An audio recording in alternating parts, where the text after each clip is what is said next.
Please welcome back Robert James II for Equity Under Attack, a conversation with Michael Hyter, Jarvis Stewart, Zakiyyah Salim-Williams, and Maria Bilonick. Well, thank you all so much for being here. We'll go ahead and do a poll to kick off the panel. So if you go ahead and scan the QR code, the audience question is, have you seen corporate partnerships and investments retract in this anti-DEI climate? So we're going to go ahead and get the responses to those questions. And you can see on the screen the responses coming in, and it's running about 80% yes. So interesting response, and I think sobering information that we've received so far this morning. When we had our MBA Strategic Advisory Board meeting in North Carolina earlier this year, we talked about history. We talked about the fact that really since 1865, since the emancipation, almost immediately after the emancipation, the backlash started. And this is really nothing new. Anytime you see progress in the United States, you see a backlash. And so what we're experiencing now, our culture is very ahistorical, and we tend to forget things that happened even 2-3 weeks ago, much less 150 years ago. And we tend to think about things like that as having happened so long ago that how could that be relevant?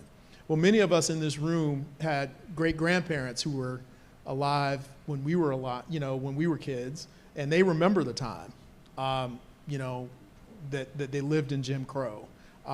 Many of our parents experienced this firsthand, and so we know that this backlash is not new. And so we have an incredible panel here to discuss the backlash, but more importantly, what do we do about it? And how do we continue to push forward?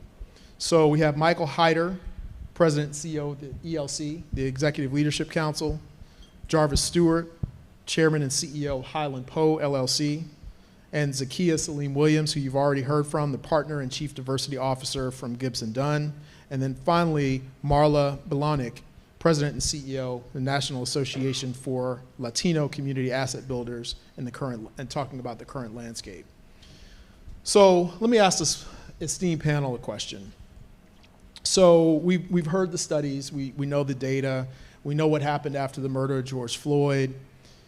We also saw what happened after the Supreme Court decision striking down affirmative action in higher education. Are corporations folding under the pressure? Let's just do a quick lightning round response. I'll go to you, Maria. What do you see as the state of these corporate DEI programs today? Sure, and sorry, Marla. Yeah, thank you. Apologies. Sorry, I just got thrown, but just for everyone in the room, my name is Marla. I know it's easy to jump to Maria because I lead a Latino organization, and I am a Latina, but my name is not Maria. So my apologies, Marla. No worries at all. No worries at all. But anyhow, blame it on my prescription. No, not at all, not at all, not at all. And I actually was called up on the stage as Maria, so it was more about that than about you. But it's all good. To answer your question, I do think we're seeing a retraction. I think what's interesting is I don't know how many people are actually quantifying that retraction and calling out corporations to say you made XYZ pledge and now you're only 50% of the way done and you've dropped the ball. So I think that's the next step. And I will say, we actually just had a publication reach out to us to say, would you go on the record to say that XYZ corporate partner is not fulfilling their duties that they sort of put out there post George Floyd. And of course, no one will, and we won't, because of the relationship that we have with banks that fund us. So it's a really tenuous predicament. So I'll pass it to my fellow colleagues. Sure. Jarvis, why don't you go next? I think it goes without saying that we're seeing a retraction. Why and what we can do about it is another conversation that I think we're going to have a little bit today, but I think it's going to be ongoing. The way I think about it is in really two different ways. How can we be careful about not being reactionary while the death of George Floyd and obviously Breonna Taylor was emotional and very traumatic particularly for our community, for communities of color. But it was that way, I think, across the country. I mean, it's very similar to, we seeing dogs attacking, during the protests of the 60s, or John Lewis being, cracked across the head as he crossed the Edmund Pettus Bridge. Though issues around race have a tendency to be extremely emotional, and as a result, we have a tendency to be reactionary. What we have to do is a better job of how do we seize that moment of being very emotional and then grow on it make it more sustainable for generations to come. I think that's a little bit of our responsibility as we move forward. But absolutely, there's a retraction to answer your question, Robert. Zakiyyah, we already heard from you, so you already told us about the lawsuits and what you're seeing on, you're right at the front line, so I appreciate it. But go ahead. No, I just look at this number, this 82%, and it's saying clearly I represent a lot of companies in doing audits and in the weeds with them, and I'm seeing them grapple with how they can continue to make a commitment. I would like to get to the solutions part of this because, one, I think the media does want those stories. And you have to understand that there is a media beat on anti-DEI. It's not a media beat for DEI. And so what they want is something bad happened, and then they want to come to one of these organizations or a civil rights leader and say, companies don't roll back because they want. So I think it's a part of is like, how do we change the narrative around what's happening in the media, because the media is feeding into this. So I have lots of thoughts about how to do it, but I think the difference is that you are informed, and the question is, how do you work together? All of us are in corporate America, so you have contacts within all of these organizations. I see John Lewis there, I know him. You know lawyers that are on the front lines.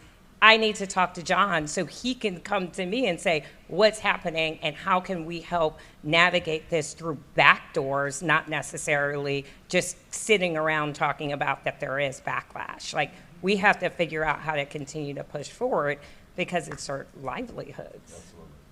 So, Michael, I want you to answer that question, but I also want to turn to the solution part. So I'd love for you to do that. So what are you seeing in terms of the backlash? But then, in your seat with the ELC, you're talking to these corporations, you're in the boardrooms. Not only what are you seeing in terms of the backlash, but what do you think are some practical solutions that we can start to implement as an association? Happy to, thanks. And thanks for having me. It's nice to be here. Let me start off by saying this first. To assume a $50 billion pledge in response to a tragedy was rooted with organizations that were genuine about making a difference is naive. That's point number one. To assume organizations who communicated to the media about adjustments to make a distraction go away isn't committed to diversity and inclusion is also naive. So, and what the enemy thrives on, if I may be candid about it, is our propensity to chase silver objects by the distraction versus focusing on the work, and assume that we won't claim our own power to help make a difference that we're complaining about. So let me just preface, that's my lens that I'm coming from as it relates to this topic. And in direct response to the question, there's some companies who are retrenching, but I submit they were weak all along. It was always performative. For the organizations who are serious about this in a way that's impactful, they've just adjusted their strategy, but their commitment hasn't changed. And there are 6 of the 8 companies that were referenced on that slide that are member affiliate companies of mine, where I know personally what they're doing, but I also knew personally what they needed to do to make a distraction that was altering their valuation go away too, at the same time. But what I think organizations ought to be doing more from in terms of output is to incorporate diversity, equity, and inclusion as a part of its business and use the same metrics that they use for any other business driver, as opposed to a nice thing to do for people to like us more. So that's one.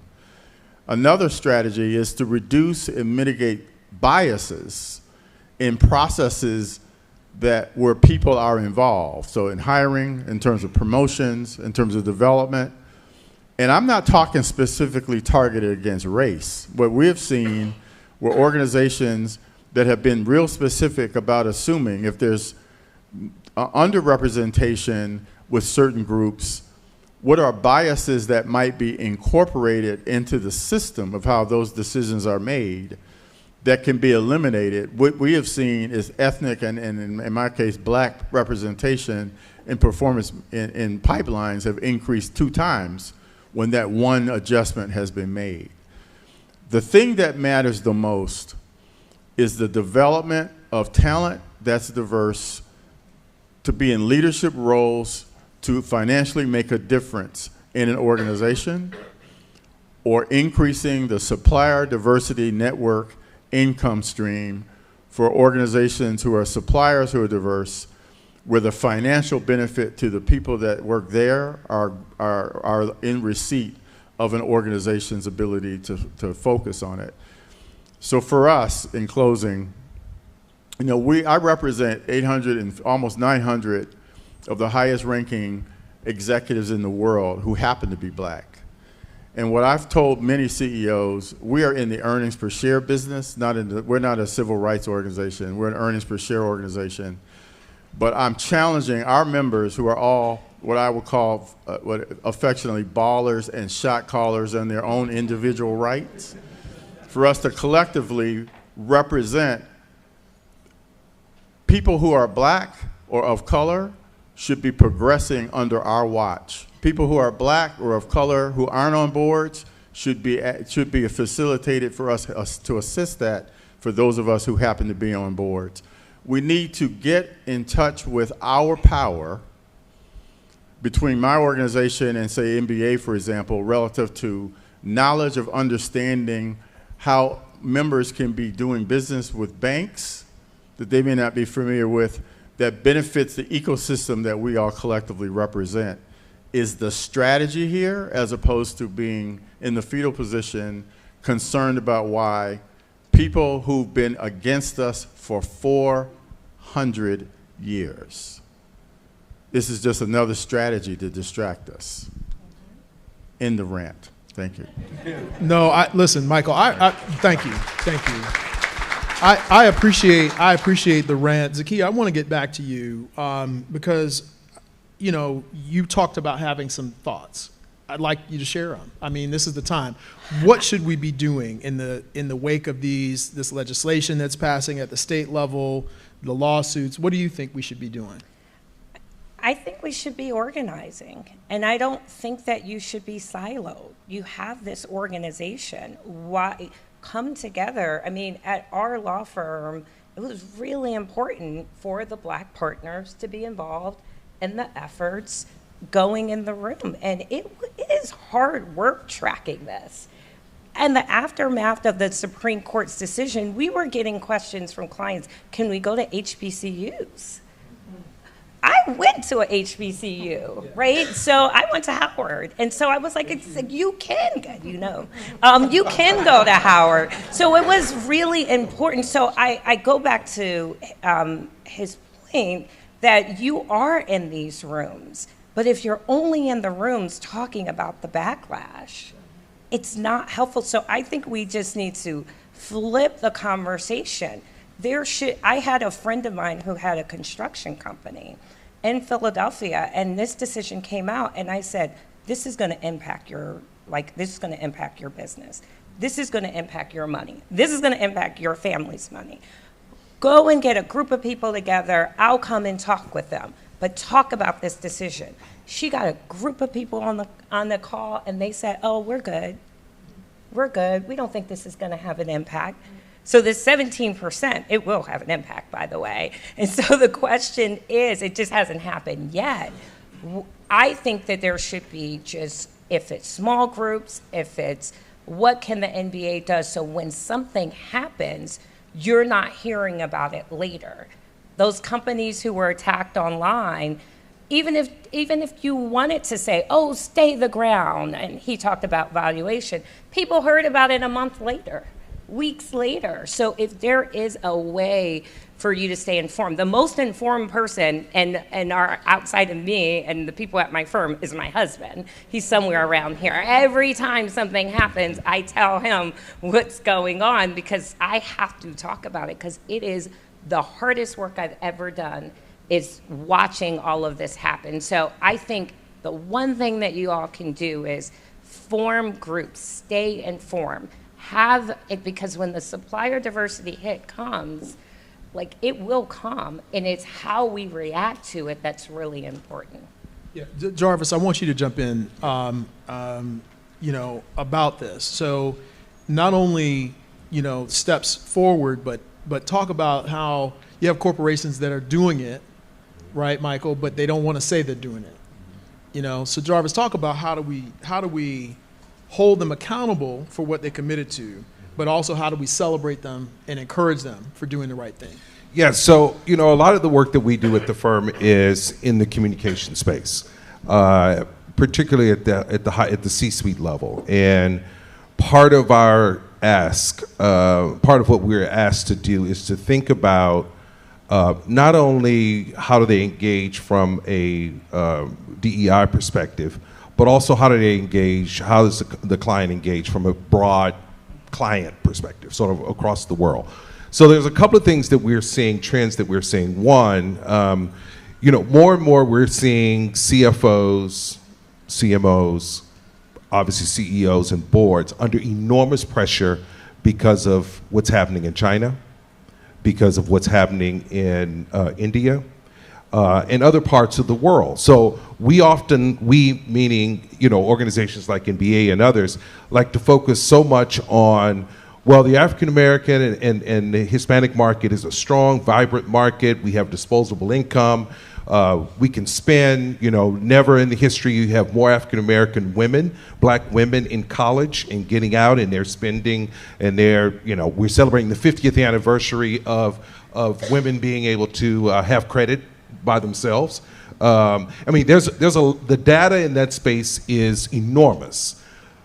But what I often tell friends is that you have to speak the corporate speak. You have to understand where they are and the pressures they are under globally, right? And I think it trickles down. I know it trickles down to putting fear in when you look at programs like DEI broadly across the corporate sector. Now, am I giving them an out? No, I'm not.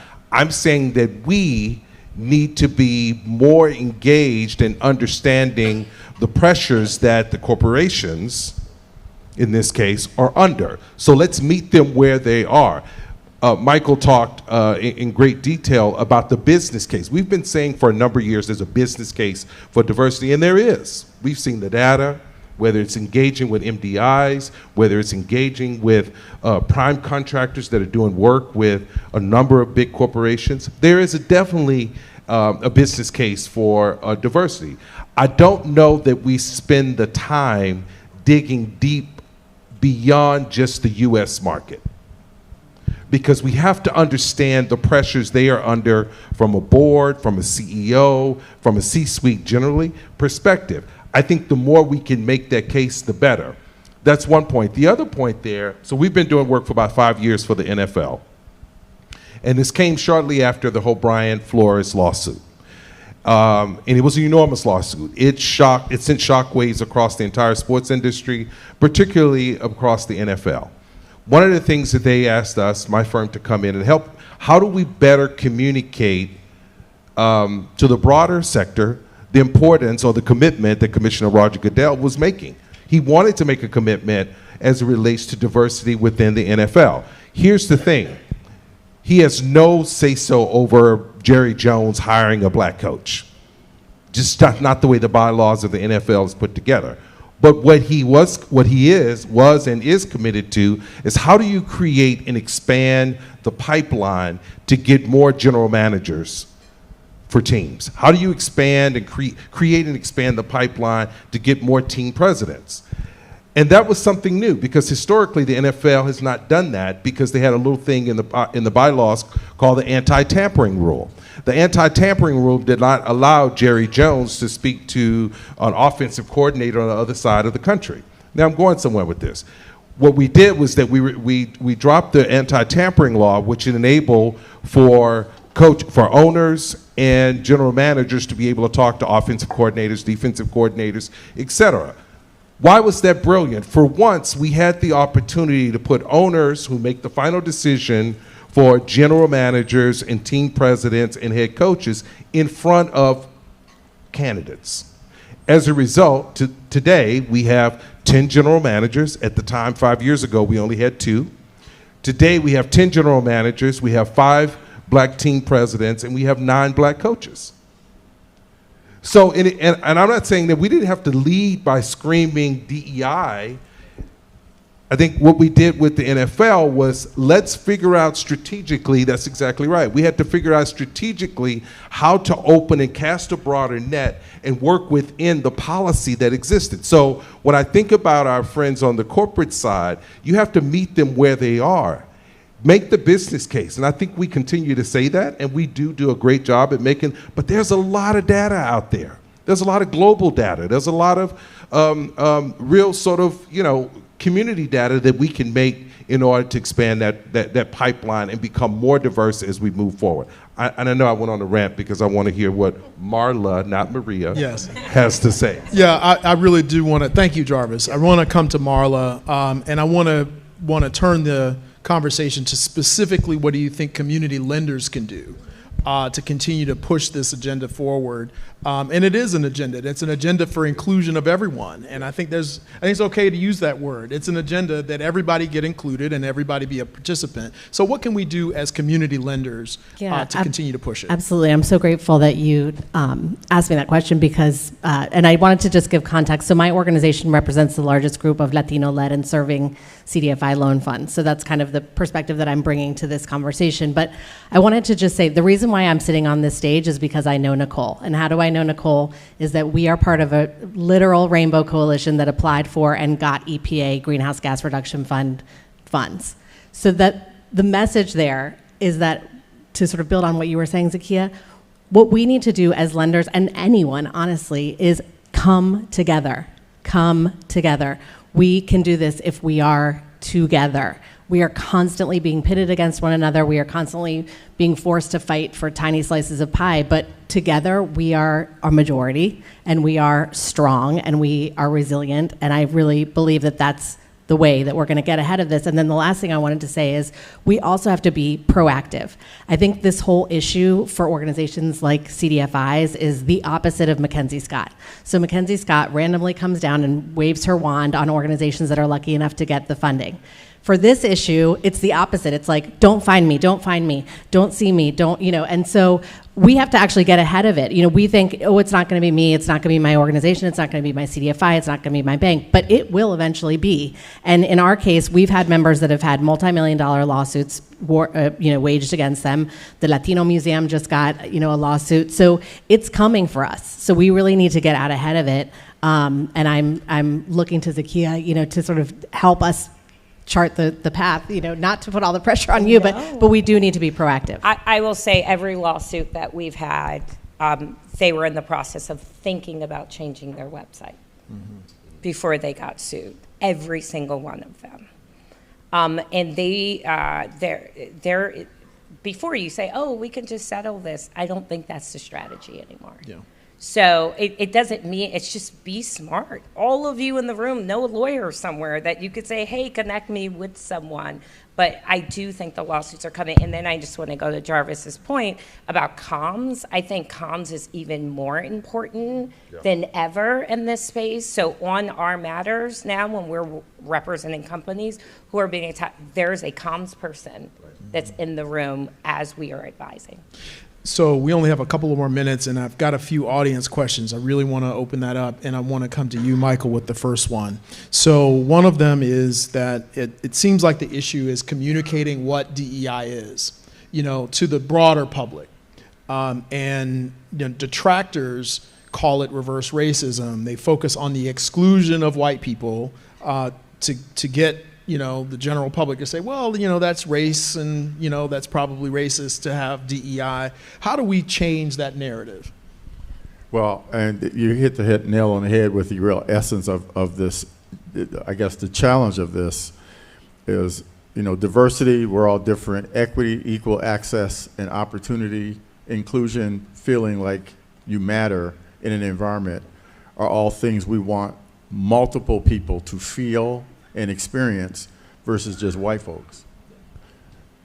But it's become hijacked and weaponized where it symbolizes, so y'all know code.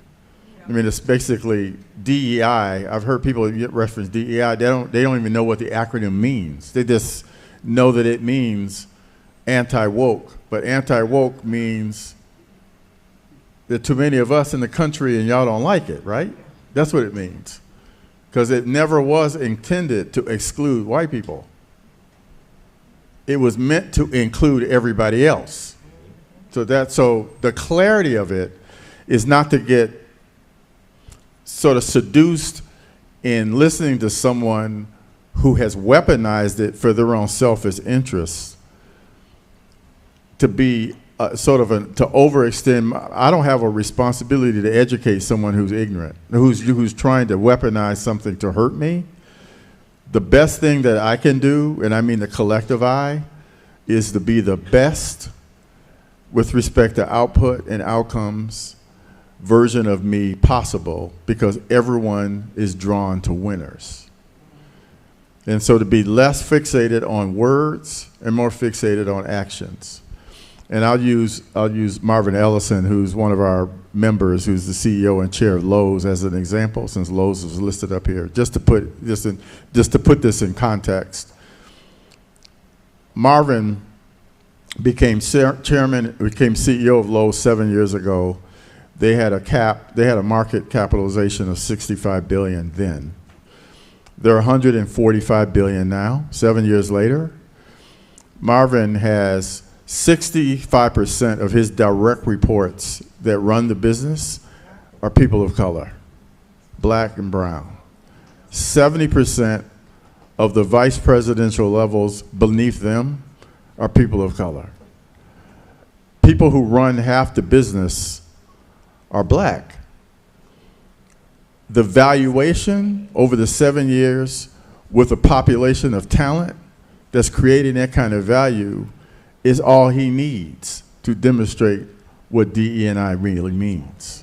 Not how many parades he's participated in, what his marketing plan is, how many times he's told someone that he's going to participate in a program in order to satisfy their interests. Do the work and let the work reflect what DE&I means versus getting lost in what somebody else has weaponized it for, is my advice. So before I get yanked off the stage, I want to thank our panel, but before I do that, I want to just leave you with a couple of thoughts. On the language, I think we ought to make sure that we use the phrase, DEI means definitely earned it. Love it. It's good. Because Marvin's not in that job because of any characteristic other than he earned it. He's brilliant. That's right. And that's what we need to promote. I also want to say to each and every person in this room, you all are all our allies. Everybody here is in favor of this. continue to use your voice. Continue to have that courage inside of the room. A lot of times you're going to be the only person in the room. You know, Jim Sills told me this morning a story about being the only person in the room. He was chairing a board and he had to fight about this issue. And he thought about resigning from the board, but he decided not to because he's the only voice in the room. And if you're not in the room, you cannot influence the policy. So we've got to suck it up. We got to be in the room in order to continue to influence this, because it's not just about us. It's about our community. I want to thank this incredible panel for your contributions. Thank you so much.